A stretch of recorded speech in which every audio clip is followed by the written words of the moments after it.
Magandang araw po mga ka-Life and Things.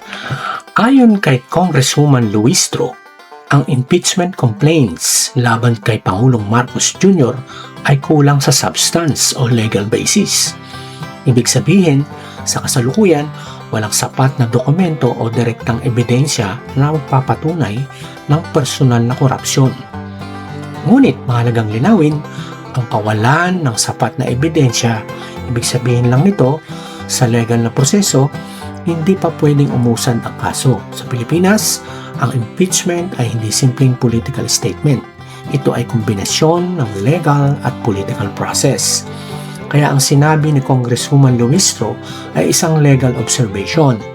Kailangan ng konkretong pruweba, dokumento, o testimonya upang masabing may sapat na dahilan para simulan ang impeachment. Kung titingnan natin sa mas malalim na perspektibo, may ilang dahilan kung bakit mahirap makakuha ng ebidensya laban sa isang sitting president. Una, ang executive branch ang may kontrol sa karamihan ng dokumento at records. Pangalawa, ang mga posibleng testigo ay maaaring ma-pressure dahil sa posisyon ng Pangulo. At pangatlo, ang political influence sa legal process ay isa ring faktor. Kung minsan mas mahirap panagutin ang isang incumbent leader dahil sa kapangyarihan at proteksyon ng opisina. Ito po, panoorin po natin ang video reaction ni The General's Viewpoint. Magandang araw mga kaibigan. Bigyan natin ng reaction opinion itong post ng News Ngayon. Title, Luistro, walang ebidensya ng korupsyon kay PBBM. Nilinaw ni House Committee on Justice Chairperson Gerbil Luistro na hindi umusad ang impeachment complaint laban kay Pangulong Ferdinand Marcos Jr.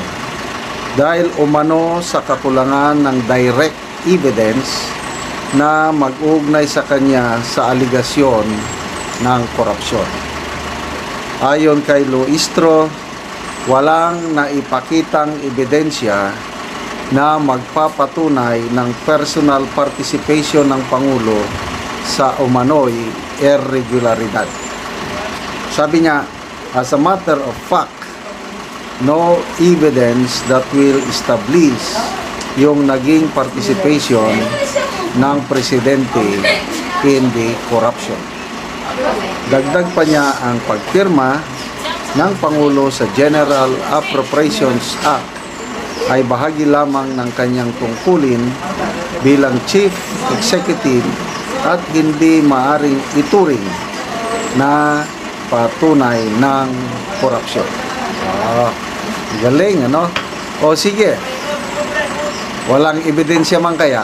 Ang tanong, dito kay BP Sara, may ebidensya na bang hawak ng Committee on Justice? Doon sa interview ni Ted Filon,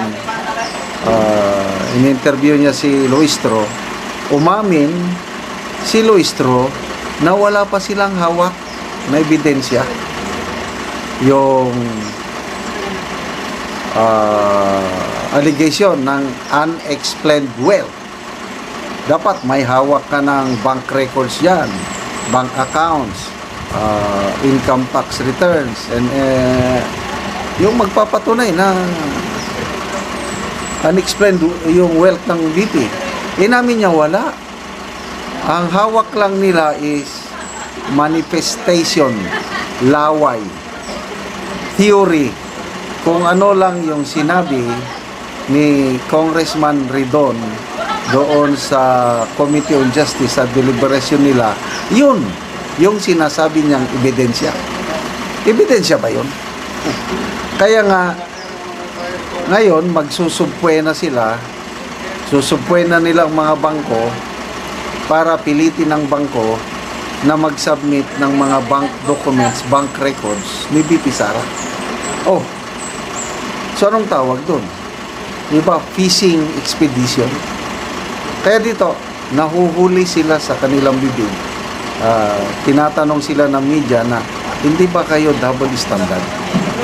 Dahil si PBBM binasura nyo yung complaint laban sa kanya. Pagdating dito kay BP Sara, itinuloy nyo. Oh. Kaya ngayon, nagrarason na, walang ebidensya kay PBBM. Kay BP Sara, wala ring ebidensya. Oh. Yan mo makikita. Sinasabi nila na, we are just doing our job. Taong bayan ang may gusto nitong impeachment, hindi kami. Para sa kapakanan ng taong bayan itong ginagawa namin. Di nga. Very clear. Clear as anti-Claire Castro. Political persecution itong ginagawa nila. Dahil takot na takot sila na magpresidente si BP Sara. Ay ito ginagawa nila ang lahat para matanggal ang bala. Kasi takot sila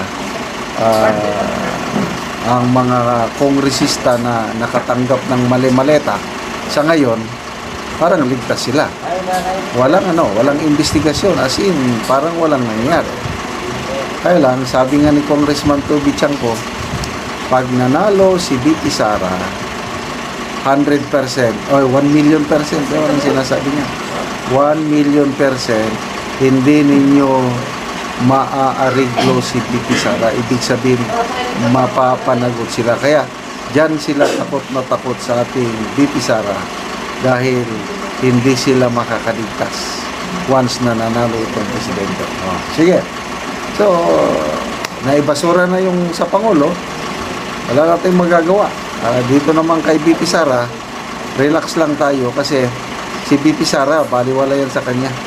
Dahil, alam mo kasi kung, example, ako yung kinasuhan, alam kong wala akong kasalanan, di relax lang ako. Bakit ako matatakot? Ganyan din si BP Sara. Nakita nyo yung aura niya. Ikumpara mo sa mukha ni PBBM. Matandang-matanda na ang mukha ni PBBM sa dami ng problemang dumadaan sa kanya. Samantala si BP Sara, kita mo yung mukha niya talagang maaliwalas, di ba? Kita mo yung marunong siyang mag-handle ng pressure.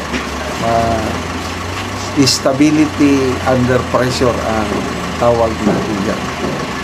So, kung ang Pangulo, sa ngayon, direct evidence, wala. Kaya lang yung mga perception ng taong bayan, maraming nagsasabi ng utak sa nakawan. Sample, si Congressman Erese. Ang utak, sino? Pangulong Marcos. Si dating Congressman Mike Defensor. Ang sabi niya, ang utak, Pangulong Marcos.